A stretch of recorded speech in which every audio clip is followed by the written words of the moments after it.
Hello, नमस्कार, आदाब, सत श्री अकाल दोस्तों। मैं हूं स्नेहा और आप देख रहे हैं साम टीवी। हमारे सेक्स एक सुखी जीवन का मंत्र इस खास शो में आप सभी का मैं स्वागत करती हूं। दोस्तों, जब भी हमें कोई भी मेडिकल इमरजेंसी आती है या फिर स्वास्थ्य से जुड़ी कोई परेशानी हमें सताती है तो हम क्या करते हैं? सबसे पहले ये सारी चीज़ें हम हमारे परिवार के किसी खास सदस्य के साथ, परिवार के बड़ों के साथ शेयर करते हैं, परिवारजनों के साथ शेयर करते हैं। लेकिन बहुत से लोगों के ज़िंदगी में सेक्स लाइफ से जुड़ी कई सारी परेशानियाँ होती है, कई सारी दिक्कतें होती है, कई सारी उनकी सेक्स से जुड़ी समस्याएं होती है, लेकिन इस पे समाधान वो कहीं पा नहीं सकते क्योंकि इसके बारे में खुल के बात ही नहीं की जाती है। भाई, तो कैसे हम इस सब से छुटकारा पा सकते हैं? लेकिन अभी कोई ज़रूरत नहीं है परेशान होने की या फिर घबराने की या फिर शर्माने की, क्योंकि डॉक्टर विजय दहीफले आपके साथ है और डॉक्टर विजय दहीफले आपके सेक्स से जुड़े सारे सवालों के जवाब बहुत ही आसान और सरल तरीके से देंगे। तो आइए शुरुआत करने से पहले जानते हैं डॉक्टर विजय दहीफले जी के बारे में। डॉक्टर विजय दहीफले ये एक जाने माने सेक्सोलॉजिस्ट, यूरोलॉजिस्ट और एंड्रोलॉजिस्ट है। डॉक्टर विजय दहीफले जी के क्लिनिक संभाजी नगर, हैदराबाद, दिल्ली में द्वारका, पुणे तथा नवी मुंबई में नेरुल, खारघर मेडिकोर हॉस्पिटल, थाने, दादर, अंधेरी, कल्याण, नासिक, नागपुर, अहमदाबाद और दुबई में भी है। डॉक्टर दहीफले जी का भारत तथा अन्य देशों में कॉन्फ्रेंसेस और सेमिनार्स के लिए हमेशा आना जाना रहता है, जिनके माध्यम से डॉक्टर विजय दहीफले सेक्स संबंधी सभी समस्याओं पर सलाह एवं मार्गदर्शन करते हैं। तो इस वक्त हमारे स्टूडियो में, साम टीवी के स्टूडियो में मौजूद है हमारे इस शो के खास मेहमान, सेक्सोलॉजिस्ट, यूरोलॉजिस्ट, एंड्रोलॉजिस्ट डॉक्टर विजय दहीफले, जो कि वैज्ञानिक तरीके से आपके सारे सेक्स संबंधी समस्याओं का करेंगे समाधान। डॉक्टर साहब, वेलकम। नमस्ते डॉक्टर साहब, सेक्सुअल टैबूज, मिसबिलीव्स, माइथ्स एंड ऑर्गेज्म की फीलिंग। इमेजिन करो कि ऐसे टैबूज की वजह से इसके ऊपर कैसे परिणाम होता है, मिसबिलीव कैसे कंसर्न है। इवन कुछ लोगों को इसके बारे में पता ही नहीं है, तो डेफिनेटली कहेंगे कि इसका कंसर्न ऑर्गेज्म से कैसे आता है। चलो फॉर एग्जांपल कहते कि यहाँ पे फीमेल ने खुद होके एक्टिव नहीं होना, करेक्ट? तो ये बिलीफ है, यानी चलते आ रहा है कल्चर से कि उसने शांत रहना है, उसने डिमांड नहीं करना है, उसने रिस्पांस नहीं देना है, बस जो चल रहा है वो अच्छा चल रहा है, यानी पहला दाव जो है वो पुरुष खेलेगा ऐसे। तो इसकी वजह से फिर इमेजिन करो, कोई सपना थोड़ा ही कि आपके दिल में क्या चल रहा है वो मुझे समझे। अच्छा, दूसरी चीज ऐसी आती है, समझेगी कब समझेगी?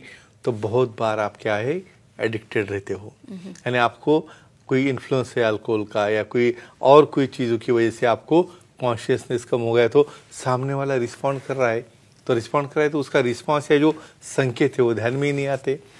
दूसरी और चीज़ यहाँ पे ऐसी आती है कि यहाँ पे कुछ कल्चरल बॉन्डिंग में, डेफिनेटली हमें कल्चरल बॉन्डिंग में रह के ही करना है, लेकिन सराउंडिंग है, घर के अदर लोग है, बाकी के मेंबर है, फिर उनसे शर्माना, फिर उनके सामने कैसे डिस्कस करना, इवन कुछ आइसोलेशन है या एक प्राइवेसी जो रहती है। बहुत बार तो ऐसा देखा गया उन्हें प्राइवेसी ही नहीं मिलती है। तो ये सब चीज़ों का परिणाम इसके ऊपर होता है, जिसकी वजह से मेरे पास कुछ कंप्लेंट्स लेके आते हैं, सर मुझे घर में ऑर्गेज्म नहीं होता लेकिन बाहर होता है जी। तो यही कारण है, यहाँ पे रोकने के लिए आप सब एजुकेटेड लोगों को उन्हें जो स्पेस चाहिए, स्पेस देना भी बहुत इंपॉर्टेंट है। मदर है, फादर है, जो इन लॉज है, यानी उन्हें ये पता ही नहीं है कि इनका मैरिज किस लिए हुआ है, स्पेस ही देते नहीं, तो ये सब चीज़ों का अफेक्शन होता है तुम्हारे ऑर्गेज्म के ऊपर। अच्छा जी, डॉक्टर साहब, काफ़ी बार ऐसे भी होता है ना कि कपल्स में एक जोड़े में आपसी प्यार तो होता है, इमोशनल कनेक्ट भी होता है, लेकिन जिसे हम संवाद या फिर जिसे हम कम्युनिकेशन कहते हैं वही नहीं होता, चुप रहता है, चलेगा। जो कुछ है वो आंखों से ही बता देते हैं। तो इस चुप्पी का या फिर कम्युनिकेशन ना होना, एक दूसरे में बातचीत ना होना, ये किस हद तक असरदार होता है या फिर किस हद तक परिणाम कर सकता है ऑर्गेज्म के फीलिंग पे? डेफिनेटली, वेरी नाइस क्वेश्चन कहेंगे हम। यहाँ पे देखो, समझो इवन कुछ कल्चरल, कुछ तुम्हारी प्रथा, उसके अंदर इवन फीमेल ने कहना भी ये गुनाह है, कहना नहीं चाहिए। हम जब कहेंगे, हम जब बोलेंगे तभी करना है, आपका कोई कंसर्न नहीं है। अभी यहाँ पे इमेजिन करो ऐसी चीज़ होगी तो कहाँ पे दूर गया वो ऑर्गेज्म और कहाँ पे दूर गई फीलिंग। तो इसलिए मैं हमेशा कहता हूँ कि अपने पार्टनर के साथ डिस्कस करो, इन्हें एक्ट करने के, इवन आप तो एक्ट कैसा करना है, कब करना है, डिस्कशन तो दूर हो गया, लेकिन आप अंधेरे में एक्ट करते हो और वो होने के बाद में उसका ना फीलिंग पूछना है, ना उसे क्या अच्छा लगा पूछना है, ना कोई उसको रिस्पॉन्ड कर रहा है कि मेरा परफॉर्मेंस कैसे रहा, जो चल रहा है वो चलने दो। तो ये मिसकम्युनिकेशन धीरे धीरे ये दोनों पार्टनर्स में डिस्ट्रैक्शन लाके उनका रिलेशनशिप डाउन होना शुरू होता है और इसे बदलना बहुत जरूरी है। इसके बाद और एक कॉलर जुड़े हैं, मोबिन लंबादे हमारे साथ बात कर रहे हैं अंधेरी से। मोबिन जी पूछिए सवाल। Hello sir. हाँ नमस्ते, बोलिए। निप्पल फोरप्ले से ऑर्गेजम पर कुछ असर हो सकता है क्या, बताएं। या करेक्ट, वेरी गुड। यानी ये फोरप्ले से रिलेटेड है, जो मैं हमेशा कह रहा था कि कुछ लोगों को पता ही नहीं है, डायरेक्ट ऐड करना शुरू कर देते, देखते हैं निप्पल ऑर्गेजम क्या होता है।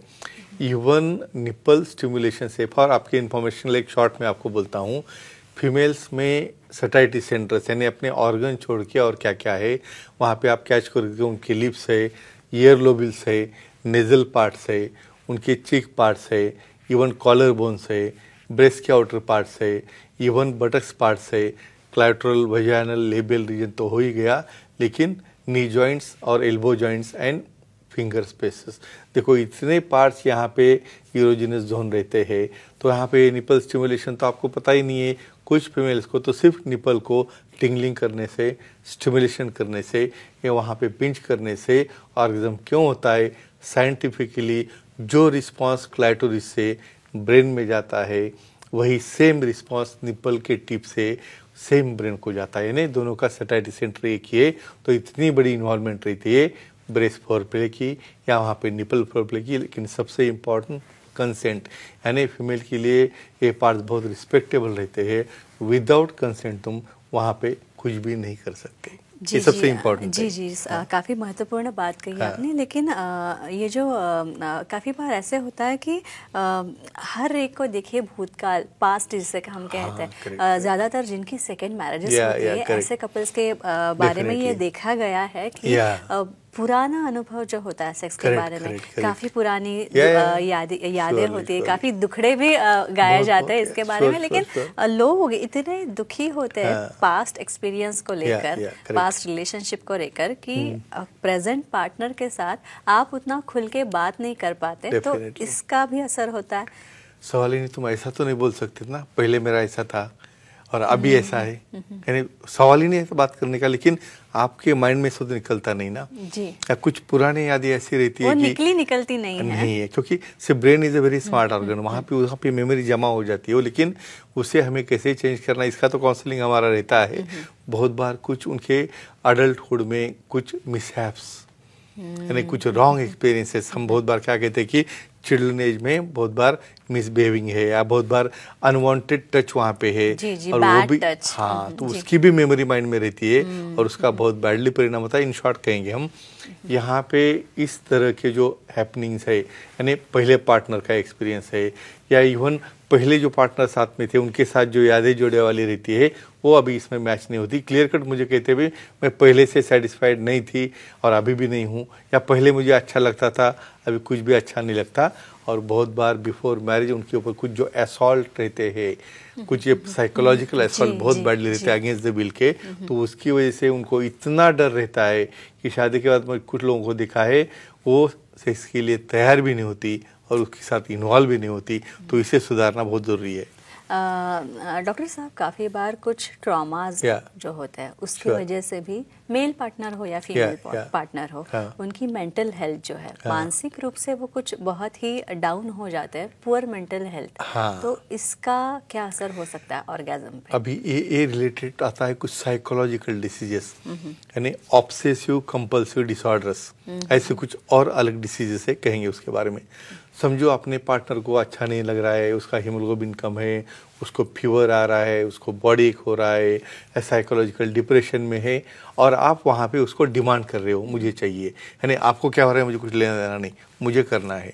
तो ये टाइप का एटीट्यूड काफ़ी फैमिलीज में देखा जाता है, जिससे पार्टनर बहुत बार उब जाता है, डिस्ट्रैक्ट होता है। बाकी ऑर्गेज्म की बात तो बहुत दूर रहेगी जी। इसके बाद और एक फीमेल कॉलर हमारे साथ जुड़ी है, चंदना बात कर रही है अंधेरी से ही। चंदना जी पूछिए सवाल। हेलो सर जी। हाँ नमस्ते जी, बोलिए। सर, स्त्रियों में हस्तमैचिंग करने से ऑर्गेज्म पर क्या असर होता है, बताइए। Excellent question. अभी आपको मैं कह रहा था ना टैबूज के बारे में, इवन इसके बारे में फीमेल ने बात ही नहीं करना, यानी फीमेल में हस्तमिथुन होता है क्या, या उसके बारे में कहना चाहिए क्या, या उसने पार्टनर को कहना चाहिए कि मुझे ये अच्छा लगता है। इमेजिन करो कितने डिफिकल्ट रहते, कहेंगे इसका साइंटिफिक रीजन।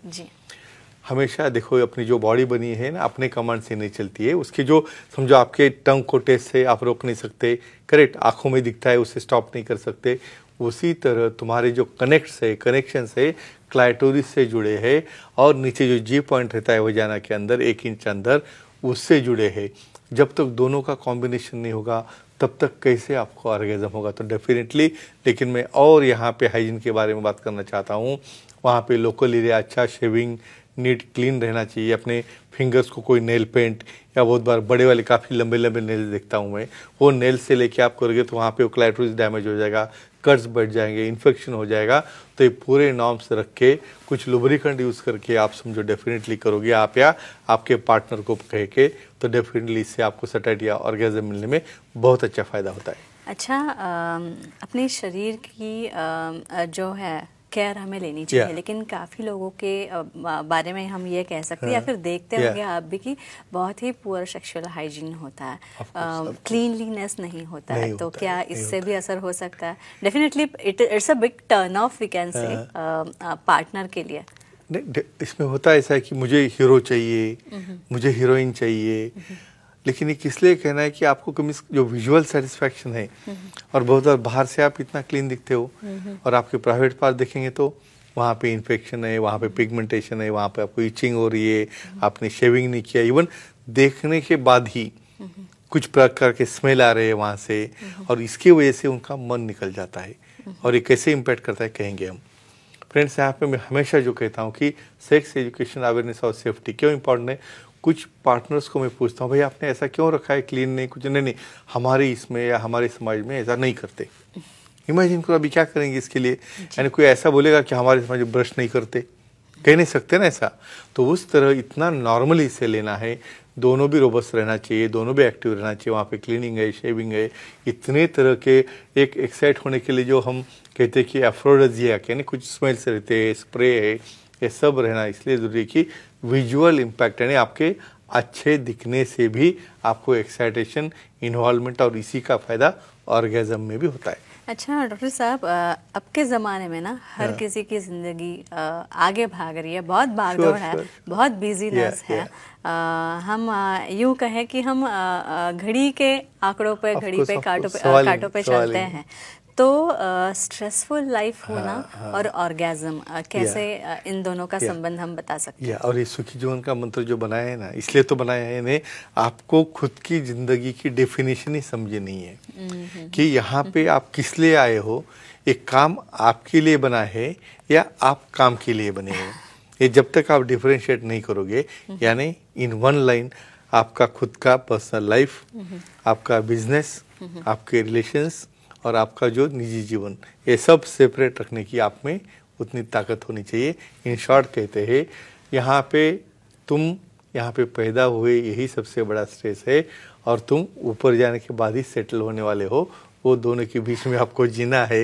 इसलिए एक जीना, एक हम आर्ट है, एक कला है, इसे समझ जाओगे। और इसके लिए तो ये सुखी जीवन का मंत्र हमने बनाया है। डेफिनेटली एक प्रैक्टिस करो अपने माइंड में कि अपने निजी जीवन में अपने जो काम है, अपना जो स्ट्रेस है, अपने जो झगड़े हैं बाहर के या कुछ अनबन है, इसको साथ में ले जाए और अपने बेडरूम से इसे बाहर रखोगे, और सिर्फ दोनों ही आप सब ईगो भूल के साथ में आओगे, तो मुझे लगता है ये नौबत नहीं आ सकती। जी, हमारे शो का उद्देश्य ही यही है भाई कि ज़्यादा से ज़्यादा लोगों तक हम पहुंच पाए, समाज की हर जड़ तक हम पहुंचे और हर स्तर तक पहुंच के सेक्सुअल एजुकेशन और सेक्सुअल हाइजीन, सेफ्टी, इन सब के बारे में हम जागृति करें। तो दोस्तों, ये थे हमारे खास मेहमान डॉक्टर विजय दहीफले, जिन्होंने सेक्स संबंधी समस्या और उनके उपायों पर बहुत ही अच्छी जानकारी दी। और अगर भी आपको भी डॉक्टर साहब से मिलना है तो ज़रूर आप उनसे मिल सकते हैं। उनकी सलाह और मार्गदर्शन भी ले सकते हैं। और इसीलिए स्क्रीन पे जो नंबर दिए गए हैं वो नोट डाउन कर लीजिए, तथा उनके सेंटर्स जो अंधेरी, दादर, नवी मुंबई में नेरुल, खारघर, ठाणे, कल्याण, पुणे, नासिक तथा संभाजीनगर, हैदराबाद, नागपुर, दुबई में भी डॉक्टर साहब के सेंटर्स है। यहाँ पे आप जा सकते हैं। काफ़ी सारे लोग ज़्यादा तादाद में यहाँ पे इन सारे सेंटर्स पे आते हैं। डॉक्टर साहब की सलाह ले सकते हैं। आप भी ऐसे ही कर सकते हैं। और तथा उनकी वेबसाइट भी है sexologist.vijaydahipulle.in। इस पर आप जाएंगे तो आपको अपॉइंटमेंट का बटन दिखेगा, क्लिक कीजिए और आसानी से डॉक्टर साहब की अपॉइंटमेंट आप पा सकते हैं।